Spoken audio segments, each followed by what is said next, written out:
Olá, crianças do quinto ano, tudo bem com vocês? Eu espero que sim. Crianças, nós estamos de volta com as nossas aulas de geografia. Essa é a nossa sexta aula de geografia. Nós vamos para a nossa página 192 a 199 e estamos no nosso terceiro capítulo, que é o censo demográfico. Olha só. Então, vamos aqui revisar o conteúdo, né, o conteúdo 2, né, sobre quem que nós estávamos falando lá. Ah, muito bem, esse que coleta os dados, né, da população, muito bem. E como é o nome dele? Demográfico, muito bem, o nome dele é demográfico. Por quê? Porque ele, né, ele pega todos os dados, ele pega os dados da população para poder ele fazer, né, para poder a ciência que estuda, né, que é a demografia, ele faz o quê? Ela tem essa finalidade, né, de estudar a população, né, humana, não é isso? Então, vamos lá recapitulando o que nós estudamos na aula passada, muito bem. Demografia é uma ciência que tem por finalidade, não é, gente, o estudo da população humana, ou de população humana, né? Muito bem. E o demográfico, ele é o profissional que o que coleta os dados. Muito bem, crianças. Então vamos aqui dar continuidade. Então já falamos sobre a finalidade, né? Já falamos sobre a capa e agora vamos aqui. Nessa caixinha você vai colocar o seguinte: se você fosse um entrevistador do censo, né? Que pergunta você faria para a população? Quais são as informações que você queria saber? Aí você vai colocar aqui dentro dessa caixinha, tá bom? Pronto. Agora vamos ler aqui um pouquinho sobre o censo demográfico, né? Então você sabe que a demografia, ela é a ciência que tem como objetivo analisar as características da população, e o demográfico é o profissional que realiza essa análise, né? Ele faz essa coleta. Lembra que eu expliquei anteriormente? Muito bem. E uma forma de obter esses dados da população é o recenseamento ou censo demográfico, tá? Então, gente, aqui temos para saber mais, o censo demográfico, ele constitui a principal fonte de referência para o conhecimento das condições de vida da população em todos os municípios, né? Então, do país, em seus em cortes territorial internos, tendo como a unidade coleta, né, para saber quantas pessoas residem na casa, né, qual é a renda, né, quem é que trabalha, né? Então eles vão fazer esse tipo de pergunta, certo? O IBGE, que é o órgão, que é o Instituto Brasileiro de Geografia e Estatística, ele é o órgão do governo federal. É responsável pelo planejamento, pela execução e pela análise desses dados, dessas coletas, tá, gente? Pronto. Então, o IBGE, ele contrata, né, e treina essas pessoas para que ele consiga, né, pegar todas as informações necessárias, né? Eles vão para os domicílios, né, para coletar essas informações, certo? Tudo bem. Aqui nós temos o primeiro censo brasileiro. Então, o primeiro censo brasileiro foi no ano de 1872. Esse censo ele criado, né, denominado, aliás, de recenseamento da população do Império do Brasil. Como vocês estão vendo aqui a imagem, né, como era feito esse recenseamento, né? Então, esse recenseamento contribuiu, né, que o valor alto, né, de habitantes, né, o município mais populoso, né, o Rio de Janeiro, com 274.972 habitantes. Isso nesse ano, tá, gente?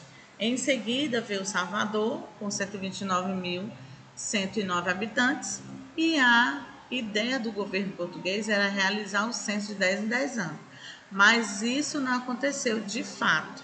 Mesmo com a independência do Brasil, o censo foi realizado a cada 10 anos. Só, né, e isso só ocorreu, né, a partir da década de 40, que é 1940, quando o censo passou a ser realizado pelo IBGE, Instituto, né, Brasileiro de Geografia e Estatística, certo? Então, o Instituto Nacional de Estatística, o INE, foi criado em 1934 e em 1937. Ele foi instituído, né, instituído o Conselho Brasileiro de Geografia. Nesse mesmo ano, o governo federal juntou esses dois órgãos e criou o Instituto Brasileiro de Geografia e Estatística, que é o IBGE. Tá bom. Então, a partir da década de 1940 é que o recenseamento demográfico passou a ser realizado a cada 10 anos. Né? Aqui temos uma pesquisa, né, que vocês vão pesquisar em casa, né? Como é que se trabalha, como é que se coleta esses dados, né? Como é que é feito, tá bom? Aqui nós temos os dados, né, utilizados do Censo Demográfico de IBGE, que ele começou a pegar de 1940 a, no caso aqui, 1991, que aqui era para ser 1990, porque era 10 anos, como teve, né, um problema, né, de divulgação e tudo, aí foi feito em 1991. Né? Para o processo de coleta de dados, são contratados e treinados recenseadores que visitam os domicílios, certo? Aqui nós temos domicílio, lugar que a pessoa mora, né, está morando. Aqui nós temos dados que são coletados com base na aplicação de um questionário pelo recenseador aos residentes. Lembra que eu falei que eles vão perguntando e vão preenchendo, vão fazendo aqui, pronto. Né? Então, composto de diversas perguntas, né, divididas em grupos. As perguntas abrangem o que? Domicílio e os moradores, tá? Aqui pergunta nos quais, né, domicílio, né, se tem saneamento, se tem iluminação, se qual é a destinação do lixo, né, como é que eles fazem com lixo, né, equipamento existente e outros. Já com moradores, eles perguntam o seguinte: qual o gênero, né, qual a idade, escolaridade, se trabalha, quando trabalha e quanto ganha, a cor, né, no caso a raça, né, estudo se é estado civil, se é casado, se é solteiro, se é viúva, informações socioeconômicas também. Então, os dados eles são registrados em equipamentos específicos, como, né, está demonstrando na imagem a seguir, certo? Aqui, gente, nós temos mostrando, né, um exemplo de como seria, de como é esse questionamento, esse questionário, tá? Bom, aqui, aí nós temos também mais embaixo, que falando sobre domicílio, as espécies de domicílio que estão ocupadas, os tipos, né? E aqui nós vamos falar sobre o censo de 2010, tá bom?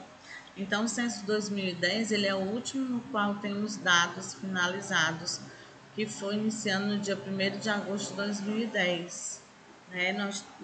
Aqui nós temos também que há cerca de 240 mil trabalhadores, dos quais 191 mil eram recenseadores que percorreram todo o território nacional, né? Então, após a finalização da coleta de dados, os profissionais iniciam outra etapa, né, do processo, que é a tabulação e a análise deles.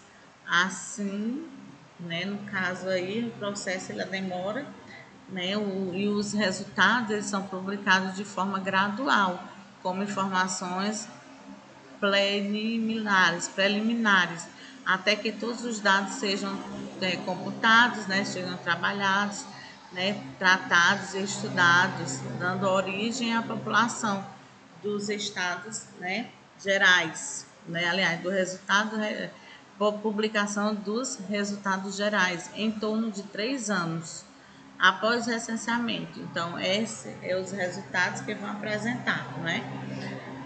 Certo? Então, aqui eles relatório em geral, ele pode ser temas de tabela, de gráfico, entre outros, tá? Então, aqui tem um exemplo, tá bom? Certo? E aqui vamos finalizando, né, mais um pouquinho falando sobre os resultados do IBGE. Aí aqui nós temos, ó, na página 199, só que eu tô com ela na página 198, tá? Então aqui é os resultados obtidos do censo 2010, demonstrando que a população aumentou bastante, não é, gente? Aumentou significativamente, que compara, né, que comparado com os resultados do censo de 2000, demonstram também que o Brasil é o país mais urbano ainda, pois a taxa de urbanização passou de 81%, né, em 2000 para 84,36% da população residente na cidade. A região, né, sudeste, ele continua mais populosa, né, e assim como o estado de São Paulo, né, Roraima e a unidade da federação menos populosa, que além disso, o censo confirmou que há mais mulheres do que homens, né, gente? Muita gente, não é isso? Então, em 2000, o primeiro tinha o brasileiro, né? Em 2000, o brasileiro ele tinha expectativa de vida, né? De 69,83 anos. E em 2010, de 76,86 anos. Esses aumentos estão relacionados a vários fatores, como melhoria na qualidade de vida, né, brasileiro, memória do setor, né, de gás, né, de tudo, né, aqui no caso o recenseamento, ele melhora também nas condições aqui, ó, procura saber os dados, né, as informações que eu digo, do recenseamento, como a quantidade de pessoas que nascem, que morrem, a quantidade de pessoas em idade escolar, de pessoas que trabalham em cada faixa etária, entre outras, né? Então, essas informações são de extrema importância para que os governos possam planejar suas ações, não é, pessoal? Caso o município identifique que hoje aumentou, né, teve aumento na população de idosos, é necessário que seja planejado, né, aumentando a melhoria dos recursos de saúde, melhoria dos equipamentos urbanos e etc. Tá? Então, aqui no entanto, se houve aumento do número de nascimento, o governo deverá aumentar o número de vagas nas escolas inúmeras, né? E é o melhor sistema de saúde e de transportes, né, para atender essa população. Olha só, que lindo, né? Olha quanta gente. Né? Então aqui você, né, lê também essa parte do censo 2021, que o censo ele de 2021, né, o planejamento desse processo foi iniciado além de, né, reuniões internas, né? Certo, gente? Então, aqui nós ficamos por aqui, ó. Aqui nós temos a página que nós vamos estudar na próxima aula, tá bom? E agora nós vamos ficar por aqui até as nossas próximas aulas, tá bom? Então, fiquem com Deus. Beijo, se cuidem. Tchau, tchau.